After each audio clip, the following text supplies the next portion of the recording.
Si gedebok pisang itu. Apalagi sih yang kamu mau? Banyak sekali korban dan penyintas hubungan narsistik memberikan testimoni yang menceritakan betapa kakunya, betapa tanpa keintimannya seorang narsisis saat bercinta. Hal ini sangat berbeda ketika hubungan di bulan-bulan pertama. Semuanya terasa luar biasa. Setelahnya, dia berubah bagai gedebok pisang. Cuma tegak, nggak bergerak, dingin, nggak ada chemistry. Bercinta hanya sebuah transaksi.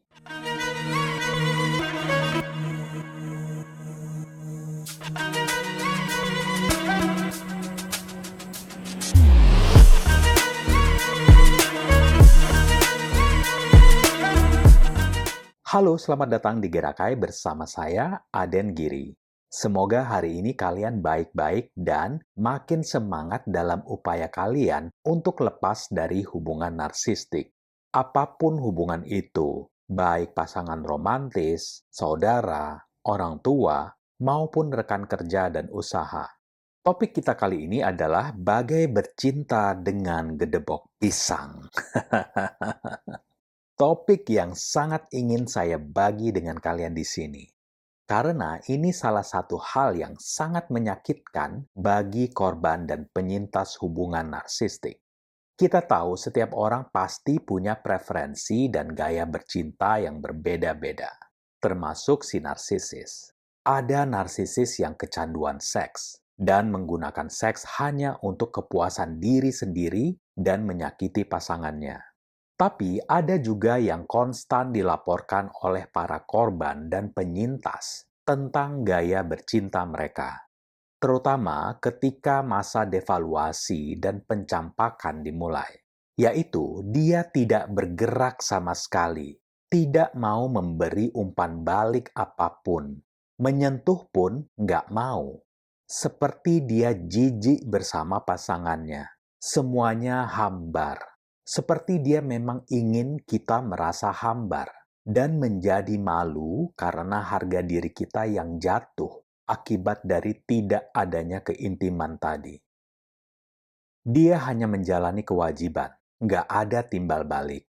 Untuk aktingnya sebagai gedebok pisang ini bisa mendapat piala citra. Selamat, lo keren, Bok.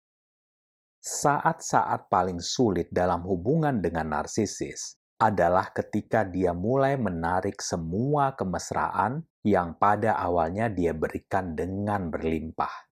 Terkadang malah sampai tumpah ruah sehingga korban merasa inilah akhirnya pasangan yang dia tunggu-tunggu.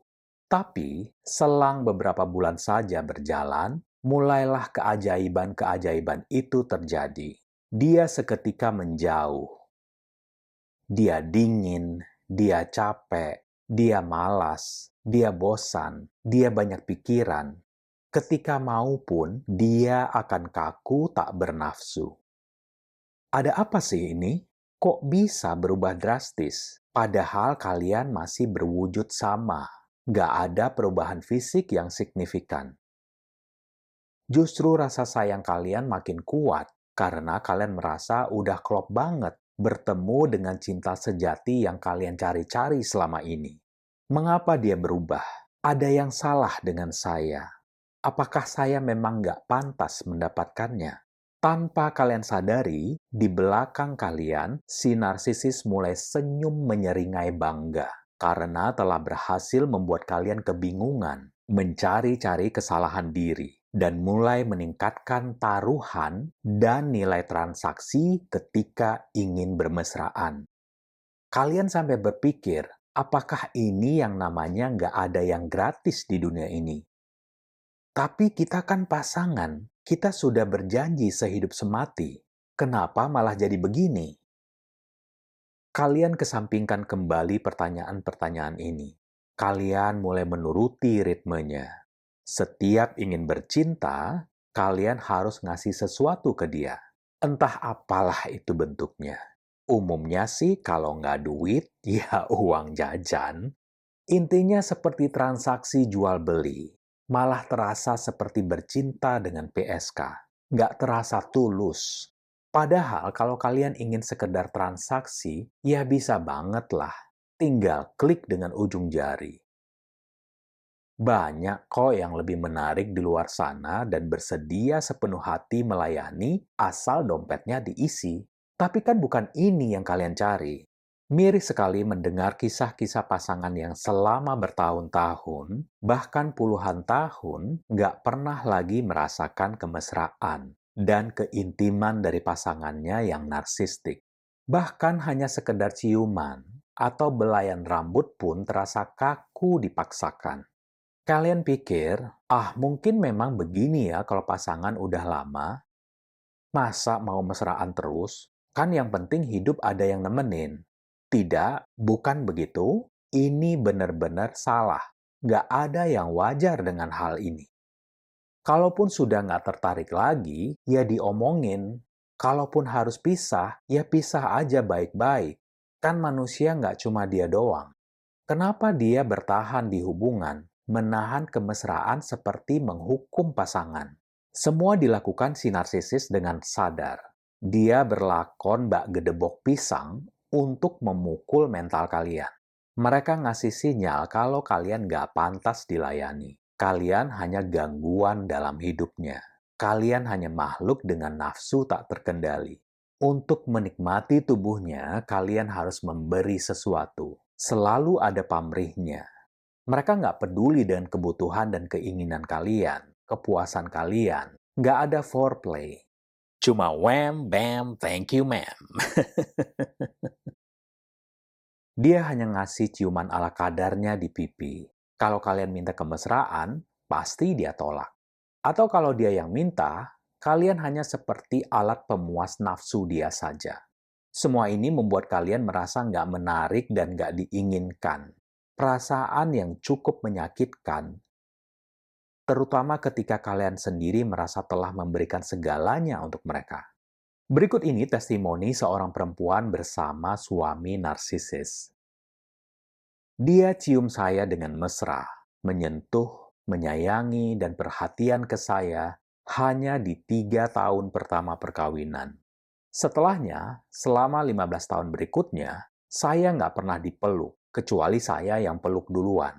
Semuanya terasa hambar. Hanya ciuman kecil dan kata-kata "aku sayang kamu" yang singkat yang saya dapat. Bahkan hewan pun kayaknya bisa lebih ekspresif dari itu. Saya seperti harus mengajarkan dia bagaimana seharusnya bermesraan. Dan karena nggak ada yang berubah, kami mulai pisah ranjang. Saya mulai tidur di kamar terpisah karena saya nggak mau bercinta tanpa kemesraan. Saya merasa hanya alat saja. Bercinta dengan dia juga nggak ada yang istimewa. Kemudian saya diam, lalu marah atas semua kebohongan, menyalahkan, memutarbalikkan fakta, nggak menghargai yang terjadi setiap hari selama 15 tahun dari total 18 tahun kami bersama. Semuanya ternyata palsu. Ketika kami bercerai, dia sudah siap dengan seorang pengganti, yang ternyata hanya dia manfaatkan juga untuk uangnya. Saya nggak peduli trauma apa yang dia alami. Saya nggak pantas diperlakukan begitu. Saya menikahi iblis dan saya nggak akan pernah maafin dia karena telah memanfaatkan dan menganiaya saya bertahun-tahun. Saya sering pergoki dia senyum menyeringai setelah dia berhasil menolak atau menipu saya. Pas kepergok, dia bilang, "Oh, ini pipiku gatal." Padahal dia habis tersenyum. Semoga dia membusuk di neraka.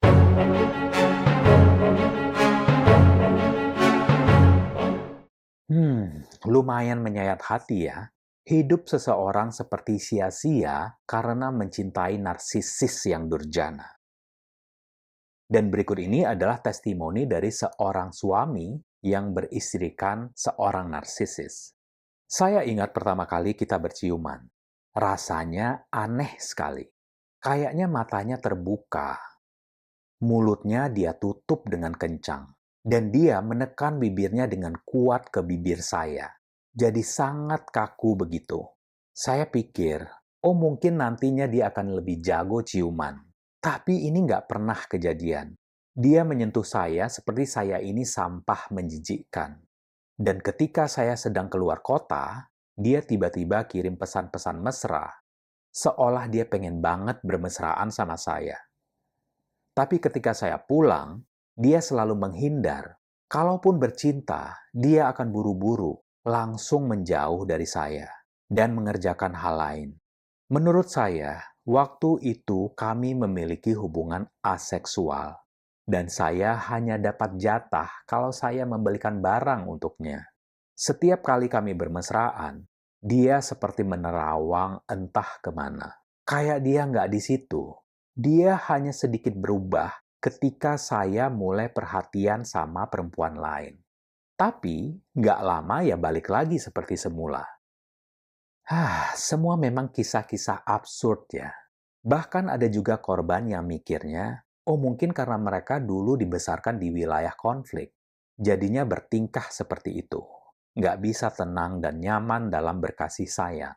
Testimoni beberapa pria yang berpasangan dengan wanita dari negara-negara bekas Uni Soviet bilang begini, mereka selalu dingin, nggak ada kemesraan, seks hanyalah kewajiban dan transaksional. Mereka seperti selalu harus dapat sesuatu balik setelah bermesraan. Apakah itu seperti narsisme budaya, cultural narcissism? Nggak ada kemesraan atau keintiman. Ya persis gedebok pisang. Nah, di negara kita yang berflower ini gimana ya? Ada nggak sih wilayah tertentu yang menghasilkan banyak pasangan narsistik? Bisa panjang nih diskusi tentang ini. Intinya, kalian kan sudah tahu ya, narsisis itu kan produk dari pengasuhan yang berantakan di usia penting perkembangan antara 0 sampai 8 tahun. Dan ini bisa terjadi di mana saja. Coba cek lagi video saya tentang awal mula narsisis tercipta. Dan memang petuah nenek moyang kita masih sangat relevan untuk kita ikuti. Meskipun bukan hal yang mutlak, tapi memang bibit, bebet, dan bobot itu penting sekali dalam menentukan pasangan. Karena apa yang terjadi di lingkungan keluarga akan menghantui seseorang hingga dia dewasa. Narsisis sangat takut dan benci terhadap keintiman dalam segala bentuknya. Bagi mereka, keintiman itu berarti beberapa hal. Yang pertama, keintiman adalah untuk orang biasa. Dan mereka nggak menganggap diri mereka sebagai orang biasa atau biasa-biasa aja. Mereka itu berada di atas orang-orang lain. Kedua, keintiman adalah landasan untuk komitmen jangka panjang. Dan kita tahu bahwa narsisis itu nggak suka komitmen dan tanggung jawab yang menyertainya. Terutama sekali bahwa pasangan itu harus diakui dan dibalas emosinya. Mereka berada di dalam hubungan untuk dilayani, bukan melayani. Yang ketiga, narsisis memandang keintiman sebagai sesuatu yang meruntuhkan kedok mereka. Dan ini artinya suatu kelemahan. Kelemahan adalah sangat tabu bagi seorang narsisis. Si gedebok-gedebok pisang ini selalu minta dihargai, sementara mereka nggak pernah mau dan mampu memberi. Narsisis nggak pernah mampu terlibat dalam keintiman sejati dan nggak akan pernah bisa tiba ke titik hubungan seperti ini. Ya memang, mereka terlihat akan gonta-ganti pasangan. Dan di luar sana, mereka bisa sangat mesra sama suplai barunya. Tapi itu hanya pertunjukan, bukan keintiman. Dan itu pun nggak bertahan lama. Bagi mereka, semuanya adalah tentang kontrol dan kuasa. Kalian bukan manusia di mata mereka, tapi hanyalah sebagai objek untuk dimanfaatkan dan dianiaya. Dan ketika bosan, mereka akan melenggang dengan orang lain. Korban ditinggal dan merasa dirinya menjadi seseorang yang telah rusak dan butuh waktu yang lama untuk memulihkan kembali kewarasan diri. Apakah kalian juga pernah punya pengalaman bagai bercinta dengan gedebok pisang? Atau kalian menyebutnya dengan istilah lain? Coba tulis di kolom komentar ya. Kalau kalian suka konten ini, please subscribe, like, and share. Dan jika kalian ikhlas dan punya rezeki tambahan, saya juga menerima sumbangan super thanks dari kalian. Bagi yang membutuhkan sesi diskusi tambahan, silahkan email ke chat.gerakai@gmail.com. Saya akan jadi teman curhat dan ngasih rekomendasi untuk kalian jalani. Semoga konten ini bermanfaat. Terima kasih atas perhatiannya. Salam hangat dan sampai jumpa.